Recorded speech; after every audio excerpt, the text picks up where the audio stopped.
Assembleia de Deus, vem comigo ouvir a palavra de Deus. Paz do Senhor Jesus. É um prazer estar de volta a esta casa para, reunidos com os irmãos, podermos glorificar o precioso nome de Jesus, sentir a sua maravilhosa presença.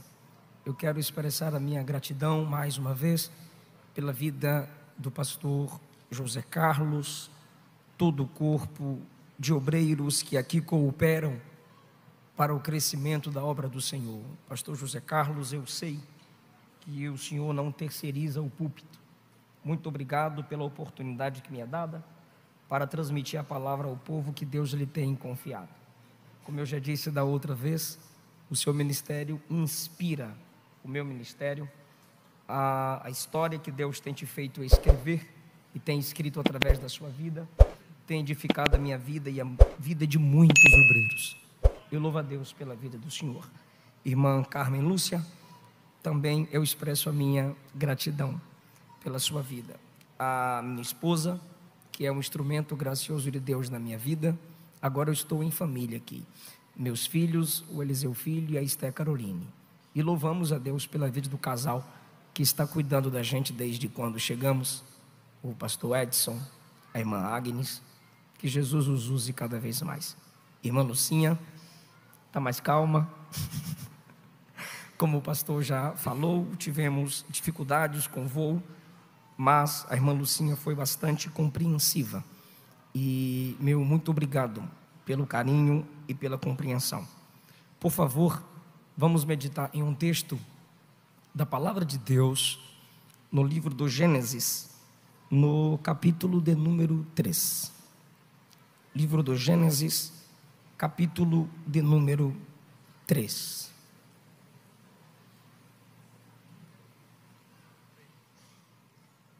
Gênesis, capítulo 3.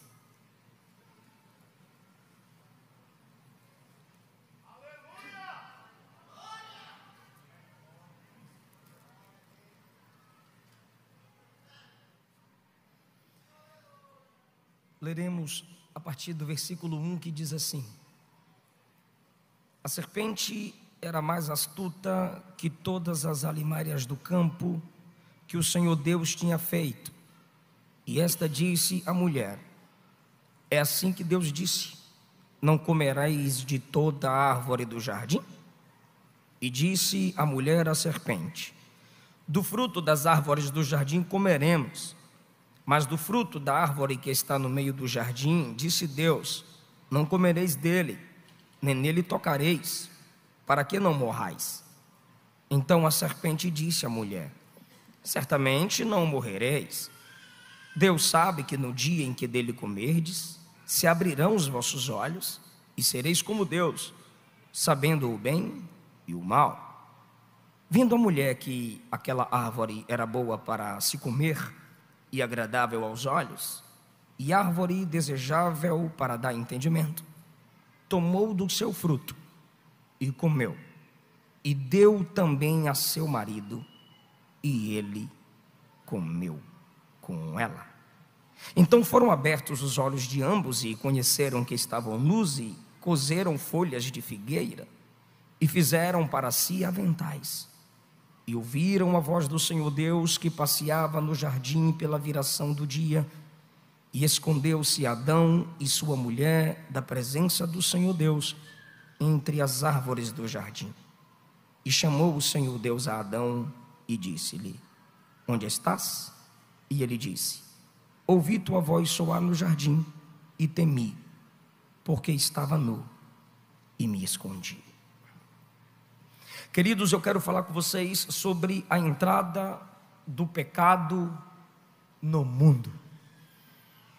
Olhamos ao redor, na sociedade em que vivemos, na geração em que estamos. Qualquer um que estude o passado, observe o presente e tenha alguma previsão sobre o futuro sabe que algo de errado aconteceu entre o capítulo 1 e o capítulo 2 de Gênesis. Deus fez tudo perfeito.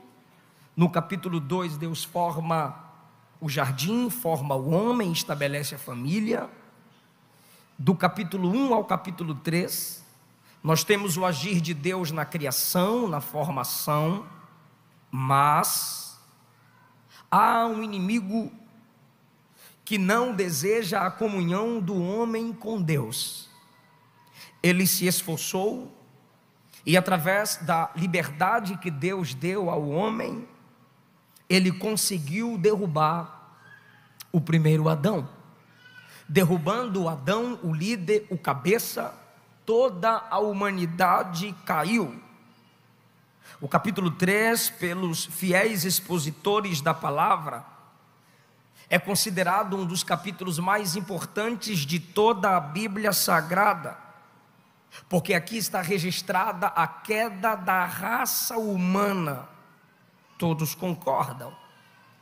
No Gênesis nós temos aqui no capítulo 3 a queda, a consequência da queda, mas temos a primeira promessa da redenção: da semente da mulher nascerá um, que o diabo lhe feriria o calcanhar, mas o pai disse que ele esmagaria a cabeça da serpente. Isso é chamado de proto-evangelho. Diante da malignidade causada pelo pecado, a promessa restauradora do evangelho é apresentada. Cronologicamente, você percebe no Gênesis 3 que Eva come do fruto, ou seja, ela se alimentou primeiro e depois Adão. Mas você percebe que na interpretação das páginas do Novo Testamento, apesar de Eva ter comido cronologicamente o fruto, comendo ela primeiro, Adão pecou, Adão comeu, Adão falhou teologicamente. Sobre ele recai a responsabilidade. Romanos capítulo 5, versículo 12, Paulo expressa que como o líder da humanidade, o líder da raça humana, ele então é responsável pelas ações de seus iguais. Partindo desse texto para toda a Bíblia, os irmãos percebem que o efeito da morte física é processual. Até Gênesis 5, os homens ainda conseguem viver acima de 900 anos. A partir do Gênesis 6, 120 anos. Você chega nos Salmos, é 70 e o que passar disso é enfado. Gênesis 8, a partir do versículo 20, diz que todo homem é mau desde a sua meninice. Romanos capítulo 3, Paulo disse que todos pecaram e destituídos estão da glória de Deus. Jesus disse que todo homem já nasce debaixo de condenação, e ele é livre da condenação quando recebe Cristo, quando crê naquele a quem Deus o Pai o enviou. O único escape da humanidade para a introdução do pecado no mundo, que aconteceu em Gênesis 3, é Jesus. Os irmãos leram comigo que a serpente nos é apresentada na linguagem de Moisés, mas o Novo Testamento chama essa serpente de diabo. Moisés não tem preocupação em explicar o porquê que o diabo é chamado de serpente, pois os primeiros leitores do Gênesis 3 é o povo que havia saído do Egito. Eles não tinham dificuldade em entender que a serpente é Satanás. Na segunda carta de Paulo aos Coríntios, capítulo 11, versículo 3, Paulo disse: eu receio que assim como a serpente enganou Eva com sua astúcia, também a vossa mente seja de alguma forma seduzida e se afaste da sincera e pura devoção a Cristo. No decorrer do texto, Paulo conecta a comunicação da serpente com Eva com a transmissão das mensagens dos falsos pregadores. Apocalipse capítulo 12, versículo 9, João também chama o diabo de serpente. Ele diz: assim o grande dragão foi excluído para sempre. Ele é a antiga serpente chamada diabo ou Satanás, e tem a capacidade de enganar o mundo inteiro, nas palavras de João, Apocalipse 12, 9. Então, Moisés, Paulo, João, inspirados pelo Espírito de Deus, colocam em Satanás a imagem da serpente. A serpente é o símbolo vívido do nosso adversário. Mas se o veneno da serpente destrói a humanidade, o sangue do Cordeiro purifica o homem de todo o pecado. E o Cordeiro na Bíblia é mais forte do que a serpente. Por isso João diz, Mateus 3, Lucas 3, João 1: eis o Cordeiro de Deus que tira o pecado do mundo. Sabendo disso, eu quero dividir algumas lições com vocês. Prometo não alongar-me. Em primeiro lugar, o pecado entrou no mundo através de Satanás. Você percebe que no capítulo 1, quando Deus fala a luz, quando Deus fala a separação entre luz e trevas, quando Deus fala a ordem, quando Deus fala a beleza na terra, quando Deus fala a capacidade de multiplicação e geração, tanto na criação inanimada quanto na animada, quando Deus fala a vida. Mas quando a serpente fala no capítulo 3, há engano, há medo, há morte. Como eu já disse, a morte física foi processual, mas a morte espiritual foi instantânea.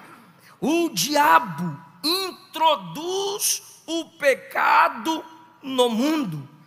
Por isso, João, na sua primeira epístola, no capítulo 3, versículo 8, diz que quem vive na prática do pecado é filho do diabo. Porque o que é pecaminoso tem a sua origem em Satanás, não em Deus. 1 João capítulo 1, João disse que Deus é luz e nele não há treva alguma. A fonte do pecado é o diabo. Então, onde houver permanência do pecado, o diabo está ali, pois ele é o seu autor. Jesus disse que o diabo peca desde o princípio. Ele é a fonte do homicídio, já se tratando de Caim. Em segundo lugar, o pecado entrou no mundo através da distorção do caráter e da palavra de Deus. Primeiro, é o diabo quem conversa com Eva, é o diabo que engana, é o diabo que oferece o fruto proibido. Segundo, o pecado entrou no mundo através da distorção da palavra. capítulo 2, versículo 16 e 17. Ordenou o Senhor Deus ao homem, dizendo: de toda árvore do jardim comerás livremente, mas da árvore da ciência do bem e do mal, dela não comerás. Agora a serpente vem ao casal e diz: foi assim que Deus disse? Do fruto de toda árvore do jardim não comereis? Coloca uma dúvida, uma interrogação, onde Deus havia colocado uma permissão. Vem uma distorção, vem uma interrogação, quando Deus havia simplesmente começado o diálogo. Ela para na parte A do diálogo, porque comerás, é assim o início do diálogo de Deus com Adão. Comerás de toda árvore. A serpente já diz, Deus diz: não comereis de toda. A palavra começa sendo distorcida. Agora perceba, a resposta de Eva. O diabo não vai diretamente a Adão, para quem Deus primariamente falou. Ele vai a Eva, aquela que recebeu de Adão a instrução dada por Deus. Porque quando Deus deu a ordem de não se alimentar do fruto, ela ainda não havia sido formada. Deus dá ordem no 2, versículos 16 e 17. Ela é formada a partir do 18. O diabo não é bobo, ele é astuto. Sua sabedoria é para o mal. E a resposta de Eva também se inclina para a distorção da palavra de Deus. Ela responde: do fruto da árvore que está no meio do jardim, disse Deus, não comereis dele, nem nele tocareis. Há um acréscimo aqui. Agora ela diz: para que não morrais. Não, Deus não disse para que não morrais. Deus disse: certamente morrereis. Não há uma suposição, há uma certeza. Desobedeceu, morre. Quando a palavra é distorcida, o pecado entra, a família cai, a humanidade cai. E até hoje essa é a estratégia de Satanás. Em Gênesis 3, a serpente fala no jardim. Em Mateus 4, a serpente fala no deserto. Hoje, ela está falando em muitas faculdades teológicas, não comprometidas com a palavra inspirada de Deus, mas comprometidas com vãs filosofias. A serpente está falando em muitos canais de youtubers que desonram as escrituras, gente que nunca construiu nada, mas está pedindo o seu like para gerar críticas construtivas à igreja. Como que você pode gerar críticas construtivas se você nunca construiu nada? Gente que não sabe o que é pastoreio, gente que não sabe o que é ceia, gente que não sabe o que é jejum, mas está na internet querendo te discipular. Irmão, esses meios de comunicação que não se submetem à palavra não pode ter a atenção da igreja. Como já sabemos, onde a Bíblia não é aberta, a igreja não pode abrir o coração. Onde a palavra de Deus é distorcida, a ordem de Paulo é em Tito 1:11, faça-os calar. Onde a palavra é distorcida, Paulo diz: foge deles. Onde a palavra é distorcida, Paulo diz: evita-os.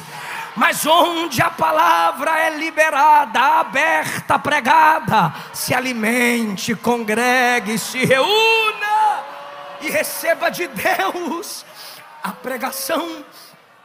A estratégia do diabo não mudou. ele continua fazendo de tudo para distorcer as Escrituras. Por isso glorificamos a Deus pela reforma protestante, pelos pré-reformadores, pelos reformadores, pelos avivalistas, que Deus foi levantando e despertando em nós, através de suas pregações e história, a fome pela palavra de Deus. Terceiro lugar, o pecado entrou no mundo quando a atenção do homem foi posta naquilo que ele não tinha, em detrimento do que já possuía. Primeiro, o pecado entrou no mundo pelo diabo. Segundo, o pecado entrou no mundo pela distorção da palavra de Deus. Terceiro, o pecado entrou no mundo pela insatisfação. De toda a árvore do jardim comerás livremente, mas desta árvore não comerás. Onde a serpente vem, onde a proposta do diabo se constrói, na única que não poderia. Assim o diabo ainda faz. Ele nos faz esquecer. Ele gera em nós a insatisfação por aquilo que Deus já fez por nós. Nos esquecemos de como chegamos até aqui pela graça. Nos esquecemos do que já conquistamos. E aí passamos a nos comparar uns com os outros. E às vezes desejar aquilo que Deus não quer para nós. Assim nasce a insatisfação na alma, porque a maioria das comparações geram insatisfações. Eles poderiam de todas as árvores, de uma Deus disse não come. Onde vem a serpente? Na única que Deus disse, desta não come. É assim. A família do outro se torna melhor que a sua. Sua esposa não serve mais. O marido não serve mais. A igreja não serve mais. Tem que inventar algo novo. As estratégias de Satanás vai gerando insatisfações através das comparações. E nós vamos nos tornando poços sem fundo. Me dá, me dá, me dá, me dá. Nunca agradecemos pelo que temos. E nos tornamos murmuradores por aquilo que não temos. Essa é a ação de Satanás na vida de muita gente. E a palavra de Deus é: seja inteligente, cuida do que Deus já te deu, zela do que Deus já te confiou, faça aliança com seus olhos. Olha para trás, veja de onde Deus lhe tirou. Mas pastor, é porque para os outros tudo é mais fácil. O que vem fácil acaba fácil e acaba rápido. Mas o que vem no tempo de Deus permanece para sempre. Você tem motivo de sobra. Você olha para trás e você lembra que você era caído, miserável, pobre, cego e nu, inimigo de Deus. Olha para o seu presente, salvo em Cristo, processo de santificação. Pastor, mas eu tenho dificuldades no meu corpo. Todo mundo tem. Habitamos no mundo caído, mas uma certeza você tem: vida eterna. Se a trombeta tocar, você escuta. E se morrer, no dia do arrebatamento é ressuscitado, transformado e arrebatado. Irmão, você tem motivo de sobra para dar glória a Deus por aquilo que já tem. Então escute o que eu vou lhe dizer: se alegre em Deus pelo que você já tem, e sendo da vontade dEle, na hora dEle, no tempo dEle, Ele vai acrescentar o necessário. Mateus capítulo 6, versículo 33 diz: buscai primeiro o reino de Deus e a sua justiça, e todas essas coisas, não é todas as coisas, são essas coisas. E quais são essas coisas de Mateus capítulo 6? Comer, beber, vestir. Busque primeiro o reino, e essas coisas vos serão acrescentadas. Receba satisfação em Cristo. Quanto mais você glorifica, você tem satisfação em Cristo. Quem não tem Jesus pode ter o que for, é pobre, miserável, cego, nu, e se morrer vai para o inferno. Mas quem tem Jesus passa a prova, passa a luta, mas sabe que a vitória está vindo aí. Quem tem Jesus tem tudo.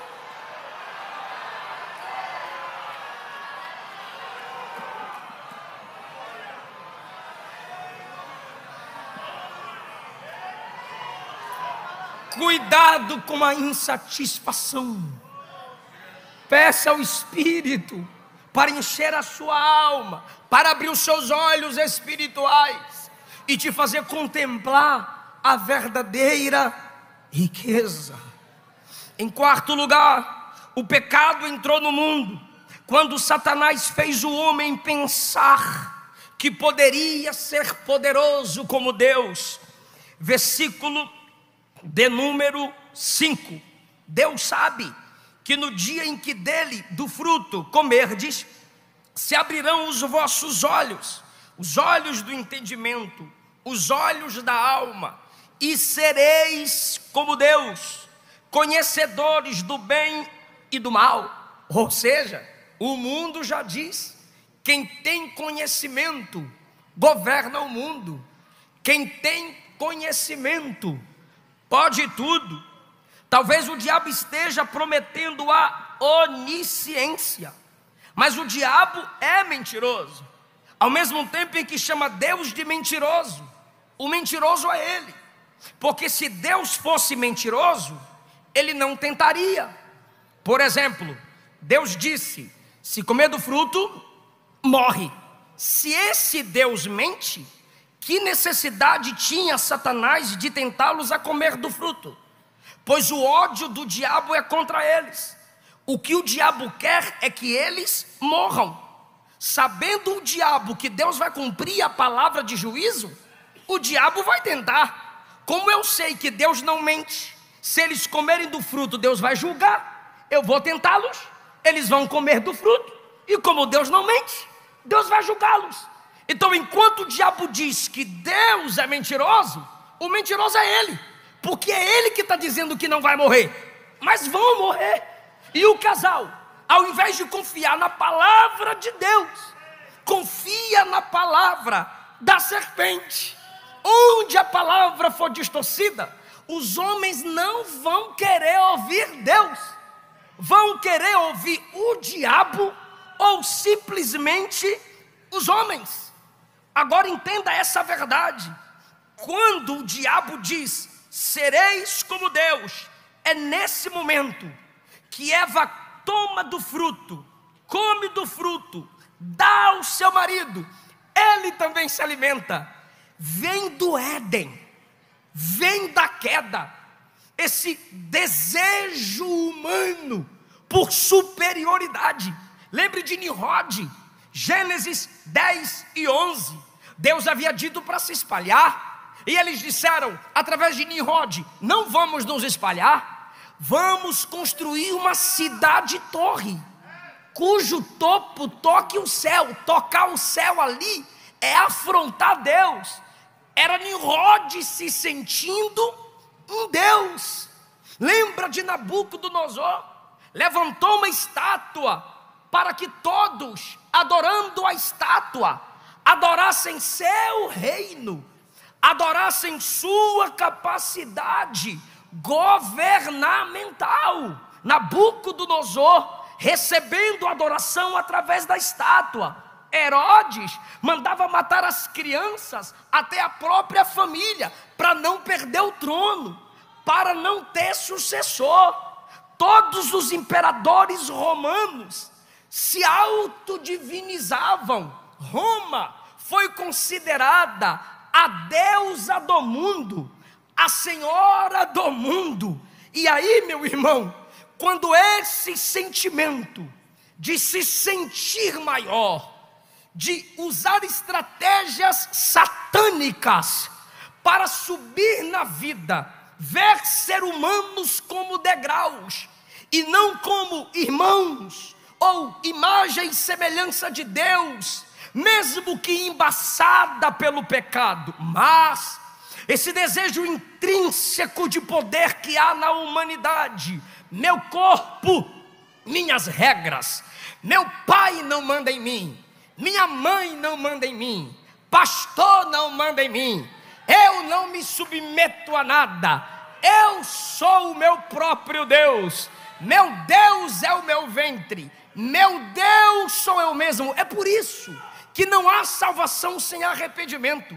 Cada vez que João Batista, primeiro Jesus, depois João Batista, depois Pedro, depois os apóstolos, cada vez que estes pregavam sobre o arrependimento, eles anunciavam o reino de Deus. Por quê?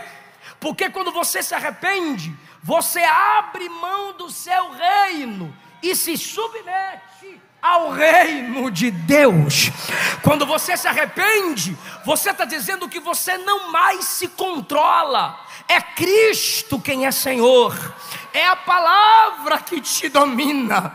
Agora, irmão, o diabo tem feito isso em muitas pessoas, e quanto mais alto eles tentam subir, sem a direção de Deus, sem a poderosa mão de Deus levantando-os, a queda será maior. Do mesmo jeito, o diabo fez no deserto com Jesus.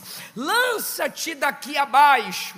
Colocou Jesus no lugar alto, pináculo do templo e monte. Lança-te daqui abaixo. É assim que o diabo faz. Adão, Eva, vocês serão deuses. Quando eles acreditam que já estavam no topo, desobedecendo, eles caem e se tornam mortais, adoecem e morrem. Quando o diabo coloca Jesus no pináculo do templo, ele esqueceu que ali não era o primeiro Adão, ali era o último Adão. Lança-te daqui abaixo. A resposta é: não tentarás o Senhor teu Deus. Agora escute isso, a estratégia é a mesma. Levanta Adão um sentimento de Deus para derrubá-lo. Aí levanta Jesus, mas o texto diz: mostrou as glórias do mundo por um minuto de tempo. O diabo ainda é assim: levanta, levanta, levanta, levanta, levanta, levanta, levanta, levanta, para derrubar. O diabo é assim, ele se abaixa e diz o ser humano: monta, e o camarada monta, e ele vai levando, e o camarada vai quebrando princípios, não obedece ninguém, e o diabo vai levando. Ele diz: rapaz, eu estou arrebentando, eu sou top, hein? E o diabo vai levando. Mas quando o diabo percebe que ele não consegue voltar mais, o diabo se levanta e diz: agora é você que se prostra, porque quem vai dominar sou eu.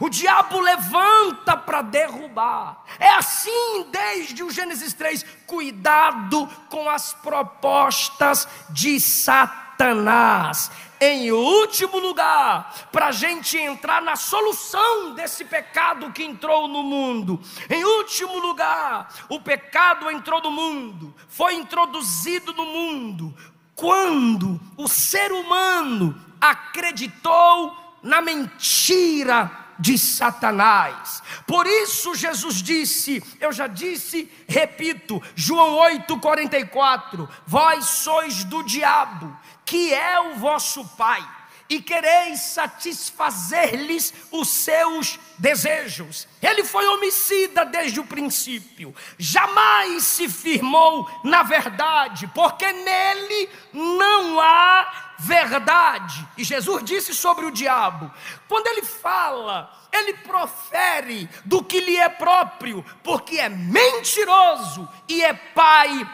da mentira. Atos capítulo 5, versículo 3, Pedro disse a Ananias: Ananias, porque o diabo encheu o teu coração para que mentisses ao Espírito Santo. O diabo é a fonte da mentira. Quando Adão e Eva abriram mão da verdade de Deus para confiar na mentira da serpente. O pecado que destrói, o pecado que separa o homem de Deus, entrou na humanidade. Hoje Deus está te dando a chance. É melhor parar pela verdade do que se movimentar pela mentira. É melhor sofrer pela verdade do que crescer pela mentira. É melhor separar de ímpios, incrédulos, hereges e desrespeitosos pela verdade do que se unir em prol da mentira. Jesus não habita onde permanece a mentira. Mentir é coisa diabólica. Por isso Gênesis 3 está dizendo que a serpente estava enganando os nossos pais. Se você é enganador, se você é falso, se você é mentiroso, você não passa de um protótipo de Satanás entre nós. Mas aqui tem fogo que espanta a serpente. Aqui tem fogo que ilumina a luz. Onde é que tem fogo, pastor? Onde tem a lâmpada da palavra acesa. Aleluia! A mentira é quebrada, a mentira é desmascarada, mas aquele que confessa e deixa. Agora, pastor, você pode estar me dizendo, já nos foi apresentado o problema e a solução. Deixa eu falar de só mais um problema. Gênesis 3, como que o pecado entrou no mundo? Pela comunicação. Versículo 1, disse a serpente. Versículo 2, disse a mulher. Versículo 4, disse a serpente. Uma comunicação que distorce a palavra, uma comunicação que desonra a Deus. Como é que o pecado está entrando no mundo? Vou repetir e quero a atenção dos varões dessa igreja. Como é que o pecado está entrando no mundo? A serpente falando, Eva respondendo. A serpente falando, Eva respondendo. E eu estou perguntando, cadê Adão? Por que esse camarada não abre a boca? Por que esse camarada não protesta? Por que Adão não há? Irmão, para quem Deus deu a palavra? Deus não deu a palavra diretamente a Eva, Deus deu a Adão. Deus disse a ele passou a ela. Deus não deu a palavra para a serpente. Então o que é que a serpente quer falando da palavra de Deus? Deus não deu a palavra para a serpente. Deus não deu a palavra para a serpente. Quem deveria calar a boca ali? A serpente. E o que Eva deveria fazer? Deixa eu chamar a ajuda de quem veio antes de mim. Deixa eu chamar a ajuda de quem tem mais experiência do que eu. Deixa eu ouvir quem é meu conselheiro. Mas não, quis brincar com a comunicação da serpente. Eu estava meditando ali, sabe o que me veio à mente? Se Adão, que tem a palavra, se cala, a serpente vai falar, vai distorcer, vai bagunçar. Mas aqui não, Satanás, ainda tem Adão que tem a palavra. Tem Adão que vai abrir as escrituras. Cadê a palavra? Cadê a sua Bíblia? Se puder, filme isso. Não vem inventar de falar de lá para cá. A serpente só fala onde não tem a palavra. Mas onde tem a palavra, cala a boca, Satanás. Quem vai falar somos nós.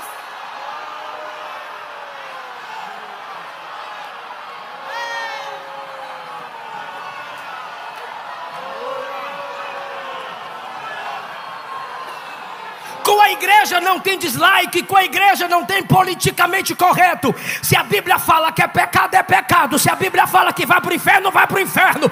Se a Bíblia fala que não é de Deus, não é de Deus. Não se cale, Adão.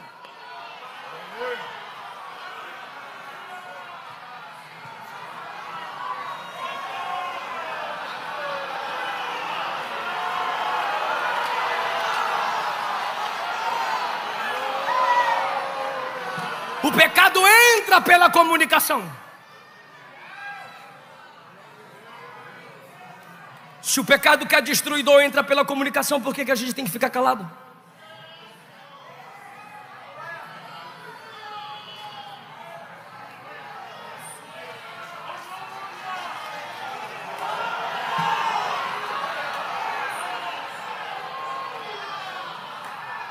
Conclusão: o pecado entra no mundo. O pecado entra no mundo quando a palavra de Deus é distorcida. E quando é que a salvação entra? Quando a palavra de Deus é pregada. Quando a palavra encarnada é apresentada. O verbo se fez carne e habitou entre nós. O pecado entrou no mundo pelo diabo e a salvação por Jesus. O pecado entra pela serpente e a salvação pela fé no Cordeiro. O pecado entrou no mundo pela insatisfação. E como é que a salvação entra? Quando Jesus entra na sua vida e você diz: ainda que eu perca tudo, eu só não quero perder Jesus. O pecado entrou no mundo porque o ser humano disse: eu sou criatura, eu sou homem, então serei como Deus. E como é que a salvação entrou no mundo? Ele, sendo Deus, não teve por usurpação ser igual a Deus, mas humilhou a si mesmo e, achado na forma de servo, à semelhança dos homens, foi obediente até a morte, e morte de cruz. Mas Deus o exaltou soberanamente. Adão quis subir, caiu. O diabo quis subir, caiu. Jesus estava em cima, desceu, mas subiu e está à direita de Deus, intercedendo por nós. Pela soberba do homem, o pecado entra no mundo. Pela humildade de Cristo, a salvação entra em nós. O pecado entra no mundo com a mentira da serpente. E quando é que o pecado é destruído para a salvação da alma do homem? Quando ele crê em Jesus, que disse: eu sou o caminho, a verdade e a vida. E quando o homem recebe Jesus, que é a verdade, esse homem também recebe o Espírito da verdade. E aí ele se torna alguém que adora em espírito e em verdade. E quando o Espírito o capacita, ele é preparado para pregar a verdade.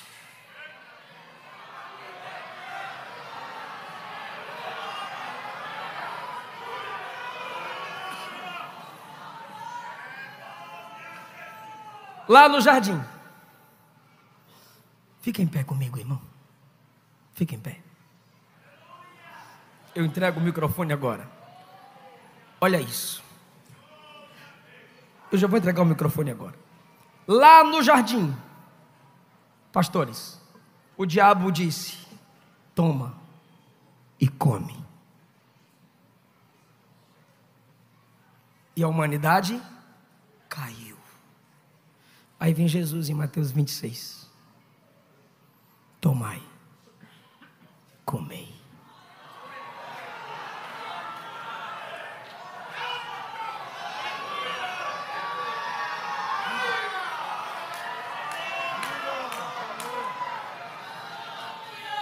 Daqui a pouco você vai tomar, comer e beber. E não vai haver queda. Vai haver restauração. Aqui estão os obreiros. São aqueles que vieram antes de nós. São aqueles que já se alimentaram de Deus antes de nós. Eu gostaria que os pastores ficassem de pé e estendessem as mãos, porque Jesus vai renovar a crente agora, através das orações dos nossos obreiros. Não vai haver queda. O erro de Eva nós não vamos cometer. Não escute a serpente, escute a quem Deus deu a palavra antes de você. Não escute a serpente, escute quem Deus estabeleceu antes que você chegasse aqui. Pastores, por gentileza, vamos estender as mãos. Os irmãos aí vão abrir as mãos, porque a palavra de Deus está aqui capacitadora agora. Ah, Jesus, aqui estão os seus servos, aí está a sua noiva, aqui estão os seus escolhidos, estão aqui porque acreditam na misericórdia do Senhor. A ceia é a expressão da graça, é a lembrança de que Cristo morreu por nós, para que recebêssemos a vida de Deus. Teus servos oram agora pela igreja que o Senhor a eles tem confiado, para cuidar, para zelar, para interceder. Pai, mãe, você é alguém que Deus deu a palavra antes. Em nome de Jesus, não haverá queda na sua família. Em nome de Jesus, não vai haver destruição na sua casa.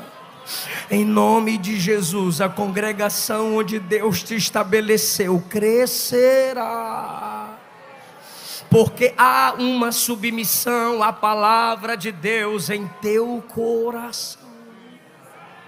Essa noite de ceia é festiva, para que você saia daqui mais convicto da sua comunhão com Deus. Receba a paz que vem da parte de Deus. Receba a paz que vem do coração de Deus para a sua alma. O sangue de Jesus nos purifica de todo pecado. O sangue de Jesus abre a porta do céu. Pelo sangue de Jesus, nenhuma condenação há para aqueles que estão em Cristo Jesus. Que Deus te abençoe. Eu agradeço essa rica oportunidade. Em nome de Jesus, podeis assentar. Obrigado. Assembleia de Deus.